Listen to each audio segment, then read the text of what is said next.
Good evening. Today we have a very interesting and chilling thriller for you with lots of twists and turns. I really can't tell you more without explaining the plot. It's much better you just watch this. But, what I can do is promise you will not be disappointed. Let me know if you want more like this. So without further ado, let's go.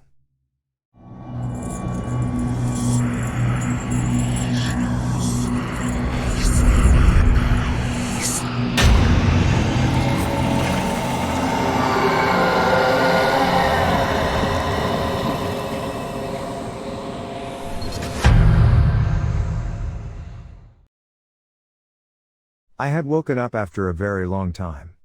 It almost felt like an eternity. I opened my eyes and there it was, the night, my lost love. I was so happy, so excited to see the night that I didn't even move for a full minute after waking up. I just stayed in bed looking at the beautiful darkness and listening to the melodious silence. It was breathtaking, the moment. I was so happy that I didn't even realize that I was smiling, from ear to ear, lying in my bed, staring into the darkness. I got out of the bed and hurtled towards the kitchen to get a bottle out of the fridge. I turned on the light, opened the fridge, grabbed a bottle, shut the fridge, and there it was, a tiny piece of orange paper stuck on the door. I carelessly pulled it and looked at the words "buy milk." I wondered when I had written that. When I couldn't remember, okay, I shrugged and went out to buy some milk. I entered the store, the only store that was open at that hour of the night. I grabbed a carton and steered to the counter. The guy behind the counter looked tired. "Is that all?" he asked. I nodded and reached into my pocket. That's when I realized that I had forgotten my wallet. Did I even have a wallet? I looked at the guy. I'm sorry, I don't have any money," I said. He made a face that I hated. He snatched the carton from the counter, it wasn't even in my hand. "Don't waste my time," he said. That's it, I thought. He won't live to see another day. I stared at him for a few seconds. Not now, I told myself. There were cameras everywhere, so I dragged my feet and went out into the night. I was just strolling through the streets, kicking stones and empty bottles scattered on the road. It was supposed to be a magical night, but I had to wait for the store to close, and that could take hours. I didn't hold grudges, but I wasn't a hunting kind either. It was usually the one whom I laid my eyes on first, or the one who pissed me off, and in this case, it was both. I was walking on the road by the park when I saw the silhouette of a man. He stood at the corner of the park and was talking to someone. I tilted my head and walked a little further. I saw the fat man reach into his pocket, take out something, probably money, and give it to someone who appeared to be a woman. Then I saw them both go into the park. Interesting, I thought as I strolled towards the entrance of the park. It was dead quiet in the park. I thought I would hear the chirping of the crickets, but nope. Nothing. So I tuned my ears for the sound of shuffling bushes or something similar in that context, and I heard it. Yep, there they were, in a dark corner. I couldn't see their faces, but there was no mistaking as to what they were doing. I just had to wait until one of them left and I could take either of them, but something happened. Something that made me change my mind. I saw the man rough-handling the woman. He was probably trying to do something that she didn't want to do. "Hey. That's not what we agreed on." "Shut up, you bitch." I saw the man throw her to the ground and kick her, again and again. I kept looking at the silhouette of that fat man with a blank face. He didn't piss me off, but something about me still wanted to do it. So I did it. I woke up the following night, unsatisfied. I couldn't understand it. Why was I up so early? The same thing had happened to me the previous time, and before that. First, the stray dog wasn't enough, neither was the neighbor's cat. It was happening to me again. I got out of the bed with sleepy eyes and tired muscles. I was thinking about the previous night. What could have gotten wrong? I wondered. I walked up to the fridge and there it was again, the note "buy milk." I pulled it and then it all came back to me. The guy at the store, yes, he had pissed me off. How could I have slept when I knew he was alive and breathing, snatching milk cartons from the hands of those who had forgotten to bring their wallets? Yes, that was why I had woken up so soon. I dashed out of the apartment, into the peaceful night, except it wasn't so peaceful tonight. I saw a couple of policemen patrolling the area. Their Jeep was parked in front of the store. A smile stretched across my face. So they've seen my work, I thought. They were looking for me, but they had no idea that the man they were looking for had just walked past them and into the store. I was still smiling because I knew that no matter how hard they tried, they would never get me. I walked to the counter and my smile vanished as I looked at the man behind the counter. My blood started to boil. Oh, yes, this is it, I thought. After this man, I'll be able to sleep for a long, long time. I bought some milk and some chocolates and headed out. No matter how much I wanted that, I still had to wait. The night became quieter. The two policemen had already dozed off in their jeep. The silent wind rustled their hair as the man turned off the lights, stepped out of the store and locked the door. He then strode away, rattling the keys in his hands and probably humming. I couldn't hear him from this afar. It was my time, I smiled as I followed him. When I got a little closer, I heard that he indeed was humming Aurora's Runaway. And I was running far away. Would I run off the world someday? Oh, you wouldn't run anywhere from me, I thought. He was too much in his head that he didn't notice another man walking right behind him. Maybe he hadn't heard the news of a fat man, a woman abuser, who was found dead in a park not very far from his store, but it was good for me. He turned into a rather darker street and my night just turned amazing. I had thought that I would finally go to sleep for a long time, that I had had my fun and now it was time to rest for a while until I would wake up again to do it once more, to reunite with my love, the night. I thought I wouldn't wake up the very next day, not during the daylight anyway, and certainly not in his office. At first, I couldn't understand anything. Where was I? I asked myself, and then it came to me like a very fast-moving vehicle coming head-on towards me. He knows. That was the only explanation. He must have found out that I had woken up. I looked at the date on his computer and yes, for sure, it made sense. That night after I had had my fun with the store guy, I went to sleep. He would have woken up the next morning and realized, somehow, what I had been up to. I must have left a clue or something, or maybe he just heard or saw the news and figured it out. Whatever it was, he didn't sleep the following evening. He didn't sleep all night and then he came here to his office in the morning, but he was tired and sleep deprived. He must have dozed off while working and thus, there I was, in his office, in the middle of the day. Now, I didn't like the idea of sharing a body with someone, and as much as my other self would claim that it was his body and I was just a parasite, he and I both knew it wasn't true. The fact that I used to sleep most of the time did not give him the right to call me a parasite. In fact, there used to be a time when we both would be awake at the same time, a time when we were one. It was a very long time ago, we were just kids back then. I remember how I used to suggest different games, but he would always chicken out. Oh, Mom wouldn't like that, no, we can't do this, or we'll be punished or sent away. And blah blah blah. It was always his stupid friends and his stupid games. I wanted to play my game, a different one and an interesting one at that, so I took the matter into my own hands, literally. First, it was a stray dog. It was half dead anyway. The number of stray animals in this country has always been on the rise. Dogs, cats, and cows, and no one cared. No authority or government body did anything. A few NGOs were founded, but nothing changed. Now I could have tried to go for a cow, bigger, better, and more fun than a tiny, half-dead dog, but even though no one cared about these animals except a few who would occasionally feed them previous night's leftovers, a countrywide emergency would be declared if anyone dared to touch these holy cows. Moreover, I was just a kid back then, so I settled for the dog. It was the first time I had had so much fun. That night I went to bed hoping for a very long sleep, but I woke up the very next day, feeling unsatisfied and incomplete, as if the events of the previous day had never happened. I wanted more. I needed more. Second, it was the neighbor's cat. It felt a little personal. That was what I needed. Nobody cared for that stupid dog. When I saw Mr. and Mrs. D'Souza crying and sticking flyers all over the neighborhood, it gave me an unexplainable comfort, just like it gave me a comfort watching those policemen patrolling just for me, but it still wasn't enough. I still needed something more. I didn't know what it was. I saw the life leaving the dog's and the cat's eyes. What more could I have wanted? I had wondered, and then I found it. "Hey Sachin, drool on the desk on your own time," someone shouted. I looked up at the big, bald man wearing a large pair of eyeglasses staring right at me. I didn't need anybody to tell me that this man was his boss. I pay you to work, not sleep. I stared at his back as he walked away. I looked at the time, it was already 5. That's it, I thought, he won't live to see another day. But I had to wait, so I walked out of the office towards the parking lot. Do I own a car?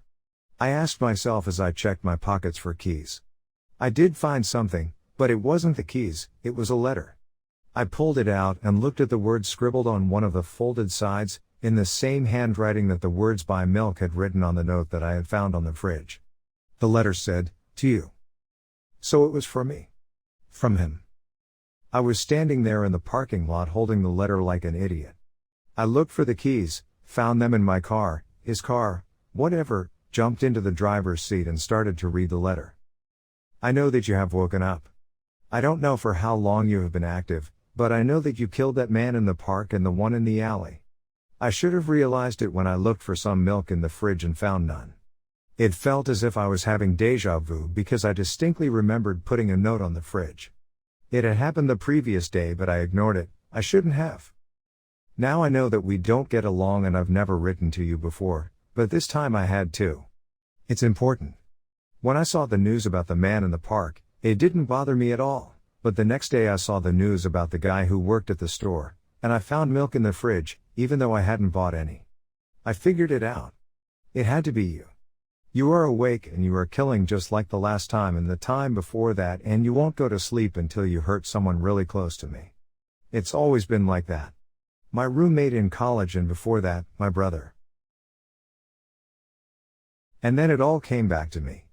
Yes, of course, I thought. The dog and the cat weren't enough because I didn't get what I was looking for. The life leaving their eyes wasn't as satisfying as the horror in the eyes of his brother. The feeling, the acknowledgement that they recognize the face looking upon them. Yes, that's what I want, I thought, the fear, the horror, the shock, the confusion as they look into the eyes of who they thought was their friend or brother or someone close to them, someone they thought they knew. The sense of betrayal, the realization that none could be trusted, not even the ones close to them. That was what I wanted. That was why I couldn't sleep for the past 2 nights, that was why I woke up every night feeling unsatisfied. Nobody ever found out what happened to his brother and nobody ever would. I remembered it. That night, I went to bed and I slept for I didn't know how long, but it was the best sleep I had ever had. When I woke up the next time, he was already in college.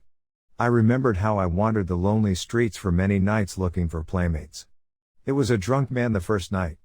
It was so unsatisfying that I knew beforehand that I would wake up the following night, and certainly, I did. Next, it was a guitarist returning from a music night or whatever. It still wasn't enough. I didn't know the reason for my dissatisfaction, so I kept searching the streets. Fortunately, his roommate noticed me slipping out of the bed every night, followed by the news of someone having been murdered the next day. He thought himself to be some sort of a detective, idiot. He followed me the next time and well, it turned out very lucky for me. I had the longest sleep ever after that, because I woke up after a very long time, 2 nights ago. I continued reading the letter. I should thank you that you never let anything traced back to me, but I won't. You killed my brother and my best friend. You disgust me. The reason I didn't turn myself in, is that deep down I'm afraid that it was all me. It doesn't matter what I believe or what I tell myself, you are still a part of me. Maybe it was a deep-rooted desire of mine. Maybe you are not even there, maybe you are not even real, maybe I created you to make myself feel better, but whatever it is, I want to get rid of it. I want to be free, free of you, free of my fears. God knows I've been working so hard for all these years to get myself the life that I deserve. I thought you were gone. I thought that desire deep inside had died, but when you woke up again, it made me realize what could happen in my life, the life that I worked so hard for. I can't let that happen, so I have an offer for you, a deal if you will. The reason I am writing to you is that I've met someone. Yes, I've found someone that I think I can spend the rest of my life with. She is the most amazing person I've ever met. She makes me feel loved and I can't lose her, so here's my offer to you. You do whatever you like. I'll give you a whole weekend. Kill anyone you wish to kill. Today is Thursday, I'm not gonna sleep tonight, and tomorrow, after work, I'll go straight to sleep. Hell, I'll sleep in the office right before 5. You'll find the keys in the pocket and the car in the parking lot. Go do whatever you want to do. And in return, I ask for just one thing, just the one, and that is, spare my girlfriend. Go kill anyone you want to, no matter how close to me, but spare her. This is more of a request than an offer. Please. Take the whole weekend to yourself and go to sleep on Sunday night, and I promise you that I'll give you the whole weekend again the next time you ever wake up. We can find a way to live like this.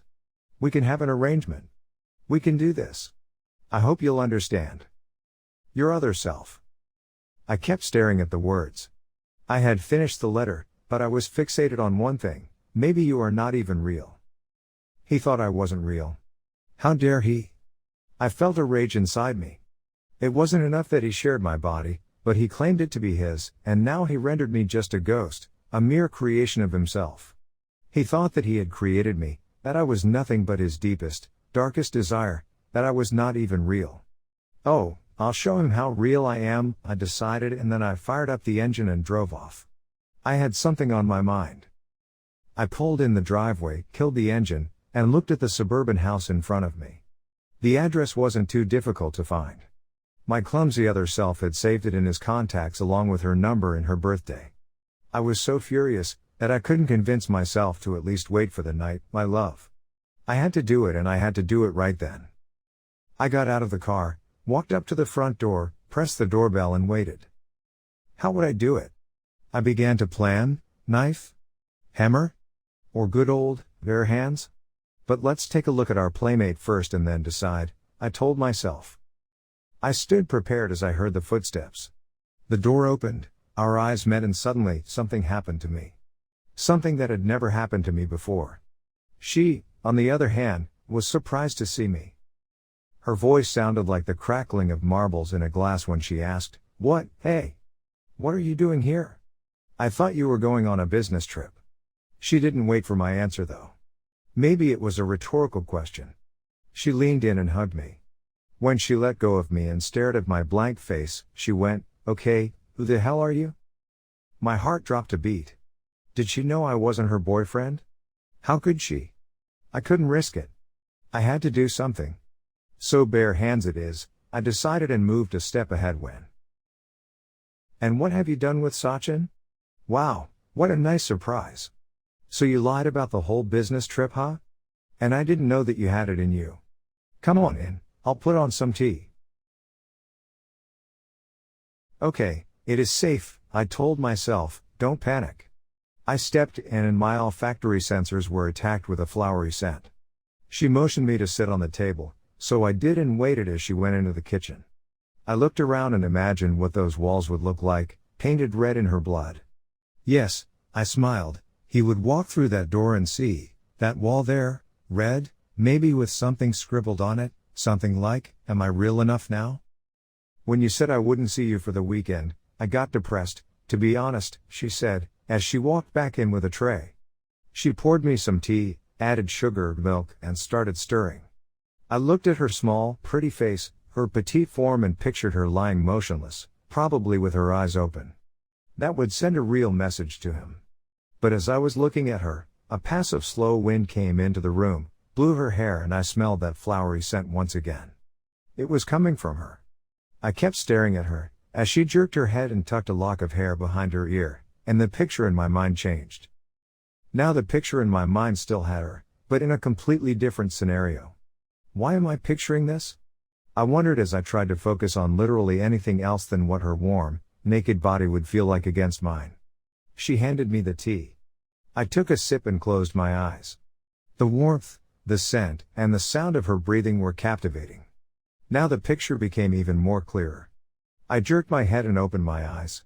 It was time to finish this, but she wasn't there. I looked around and found her standing by the window, looking at a car that had just pulled into the driveway of the house next door.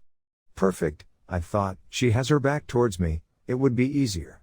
I stood up and was ready to do it when she said it. Don't you sometimes feel like killing someone? I stopped dead. How was she doing it? I felt like I should say something, but I couldn't think of anything.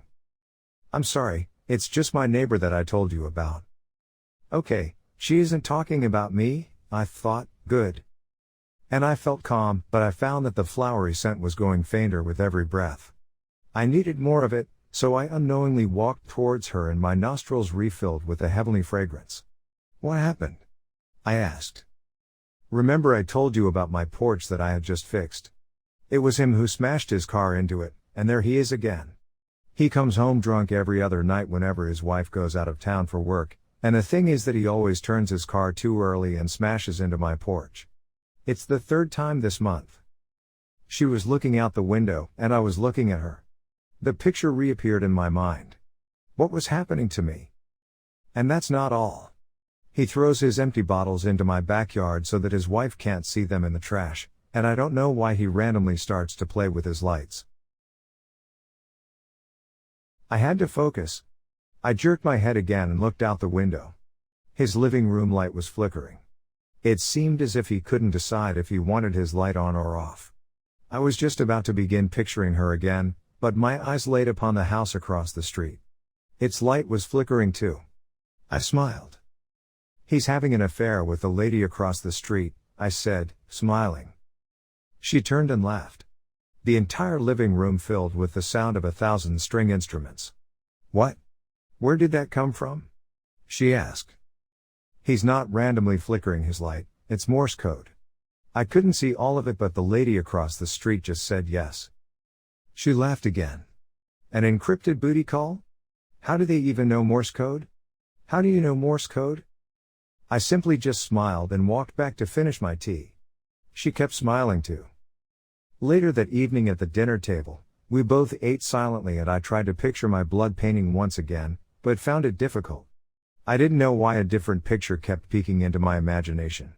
A picture of two persons wrapped onto each other, as if they were just one.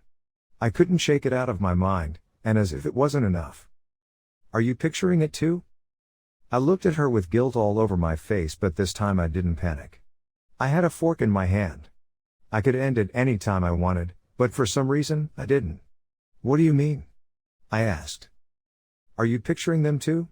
My neighbor and the lady across the street doing it? It's so weird, right?" Yeah, right." She narrowed her eyebrows. This time she was actually onto me. "Okay, what's the matter with you?" "What? What do you mean? You've been acting strange all evening? Is something wrong?" No, it's all good." She sighed and dug into her plate again. It wasn't until late at night when I was in her bedroom that I started seeing the picture even more clearly. Yes, I thought, this was the perfect place for my artwork, real personal. These white sheets drenched, these walls dripping, and she, the centerpiece, right here, perfectly still, eyes wide open and her body cold as ice. But along with that picture, another one crept into my head, as she entered the bedroom in her silk lingerie and stood at the door posing for me, smiling mischievously. She must have expected something else, something more. But to be honest, she expected him, so when she saw my blank face struggling to keep a certain picture out of my mind, she stopped smiling. Now she seemed a bit concerned. "All right, what is it, honey? And don't say it's all good." She sat beside me and put her hand on my shoulder. Her touch felt comforting, and her fragrance enticing. "What's wrong?" she asked again. I didn't say anything. I couldn't. I was struggling to just keep myself out of my fantasy. "Wait, is it about what you said to me the other night? About the other half of yourself?" And there it was again. My heart jumped. She knew about me, and not just that, but also that she knew about me, because he had told her about me. My brain stopped working, so I couldn't even think when I opened my mouth. "He told you about me?" I stupidly asked.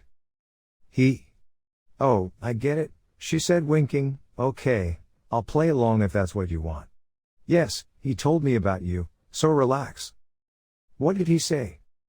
Well, right after we had, well, you said, sorry," she raised her palms in defense. "He said that he wasn't being totally honest with me. At first, I thought he was cheating on me, but then he told me what he meant." "What?" I asked eagerly. He said that I didn't get to know all of him. Apparently, there was this other self of him which I never got to meet, the other part of him, I guess," she said, snickering as if she was in a role play. And he didn't say that it was his imagination, like it wasn't real? Oh no, definitely not. He said he wished it was all imaginary, but it wasn't. I didn't say anything after that, nor did I ask anything else. She didn't push me either. We stayed in bed cuddling as she drifted off to sleep, but I stayed awake all night, not because I was afraid of him taking over, I wasn't.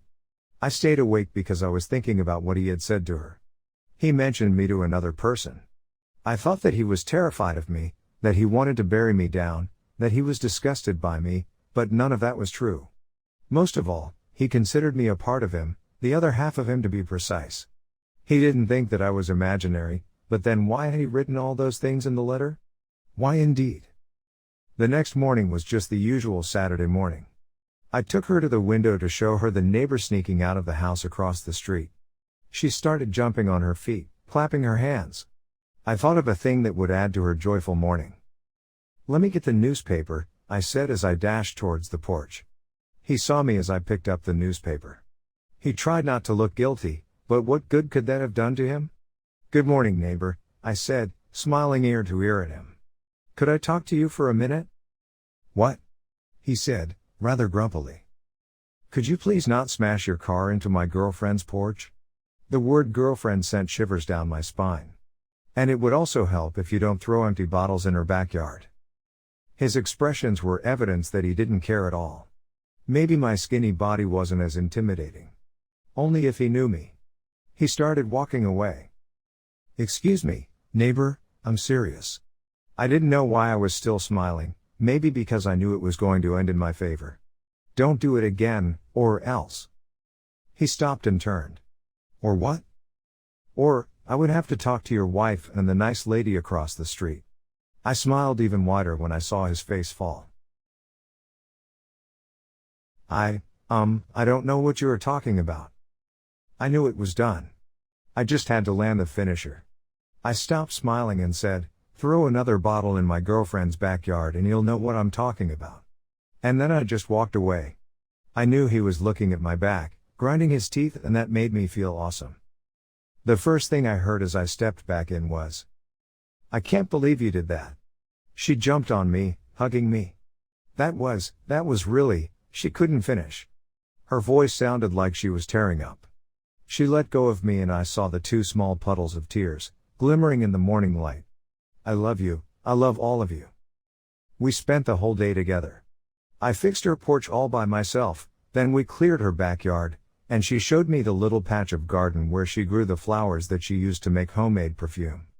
That garden was the source of that enticing, unforgettable, and heavenly fragrance. In the afternoon, we watched her favorite movie. In the evening she made what she thought was my favorite dish, but it was his favorite. It was delicious though. And at night, that picture, my imagination, that curious fantasy of mine became reality. Her body was way more beautiful than in my imagination. For all that time she was with me, the universe came to a pause, or at least it was what it felt like. That day and that night were the most amazing times of my awakening, even better than all of my nights spent with all of my playmates. And it didn't end there. The next day I took her shopping. We spent the whole day out, and in the evening, when I had dropped her at her home and was driving back to his house, my house, whatever, it came to me why he had written all those things in that letter. I couldn't resist laughing out loud. I entered the house and the first thing I did was take a blank sheet of paper, a pen, and sat down to write to him. Yes, I wrote a letter to my other self. "You crazy bastard. You manipulating little shit. You did that on purpose, didn't you? You sent me there. You said all those things to make me go there. But I gotta tell you, at first I thought that you had put too much at risk, but now I know that you didn't. You knew exactly what you were doing. You know her to the soul. You knew that she would amaze me just like she amazed you. After all, we both are two halves of the same person. And I have to tell you that I like her too. Actually, I envy you, because tonight I will go to sleep, and for how long, I don't know, but you'll get to spend the rest of your life with her. I hope that I will wake up again someday. I hope to see you two married by then, probably a couple of kids too. You were right, we could have an arrangement, because I don't want to miss being with her, honestly, because I love her too." This is what you wanted, isn't it? She loves all of you with all of herself, so you wanted to love all of her too with all of yourself, didn't you? Well, you got it. And I wish I could change what happened, what I did to your brother and your best friend. I wish I could say I was sorry at least, but you know that I don't feel that way. I can't ever feel those things. I hope you will understand me, but I promise you I would never hurt anyone you care about, especially now that I know the only person you care about is also the person I care about. Till next time. Your other self. I stuck the letter to the fridge door and then I stepped out for some fresh air and to be with my lost love, the night, for the last time before I went back to sleep. By the time I came back, it was already way past midnight. Now there was nothing else left to do except go to sleep, for a very, very long time. I laid down on the bed, closed my eyes and smiled, as I thought that he would wake up the next day and find the letter. I smiled because I knew he would smile too upon reading it. He would be happy, but it would still be the second best thing to happen to him tomorrow. The best thing to happen to him would be, I smiled even wider from ear to ear, when he would go to his office and he would find out what had happened to his boss.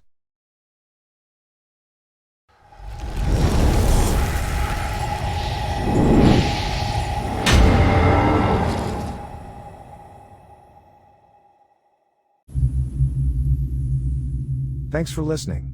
But before I go, let me remind you to subscribe and hit the like button. Hit the bell as well to always keep updated.